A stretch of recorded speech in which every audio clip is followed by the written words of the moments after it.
Easy and ஹெல்த்தியான ஒரு evening snack ragi carrot பூர்ண கொழுக்கட்டை எப்படி செய்யுதுன்னு பார்ப்போம்.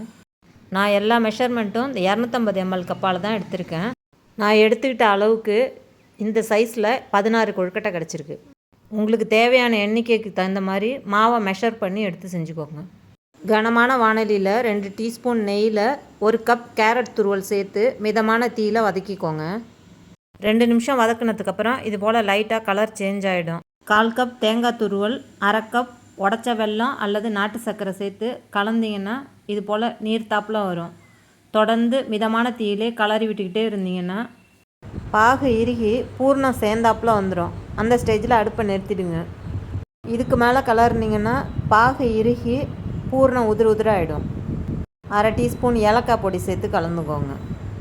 1 கப் ராகி மாவு, 2 டீஸ்பூன் நெய், 1/2 டீஸ்பூன் உப்பு சேர்த்து நல்லா கலந்துட்டு 1 கப் தண்ணியை இது போல் நல்லா கொதித்ததும் மாவோடு சேர்த்து கலந்துக்கோங்க.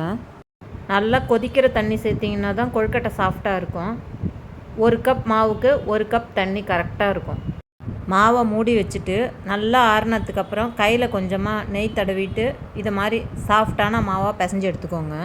பூர்ணம் நல்லா ஆறுனதுக்கப்புறம் தேவையான அளவுக்கு உருண்டைகளாக உருட்டிக்கோங்க. மேல் மாவை பூர்ணத்தை போல் 2 மடங்கு அளவு இருக்கிற மாதிரி உருண்டைகளாக உருண்டிக்கோங்க. அப்போ தான் மேல் மாவும் பூரணமும் கரெக்டான எண்ணிக்கையில் இருக்கும். மேல் மாவை இது போல் வெடிப்பு இல்லாமல் நல்லா உருண்டிக்கோங்க. அப்போ தான் கொழுக்கட்டை நல்லா செய்ய வரும். வேக வைக்கும்போது விண்டு போகாமல் இருக்கும். நெய் தடவுன பாலித்தீன் ஷீட் மேலே மேல் மாவை வச்சு லேசாக அழுத்தி ஃப்ளாட் ஆக்கிட்டு இன்னொரு நெய் தடவுன ஷீட்டை வச்சு மூடி இது போல் ஃப்ளாட்டாக உள்ள மூடி இல்லைன்னா பிளேட்டை வச்சு இது போல் லேசாக அழுத்தினீங்கனாலே இது போல் நல்லா அப்பளம் மாதிரி விரிஞ்சு வந்துடும். ரொம்ப அழுத்திட்டிங்கன்னா அப்பளம் ரொம்ப தின்னாயிடும், கொழுக்கட்டை சரியாக செய்ய வராது. அதனால் பார்த்து செஞ்சுக்கோங்க. இந்த அளவுக்கு திக்னஸ் இருக்கிற மாதிரி செஞ்சுக்கோங்க.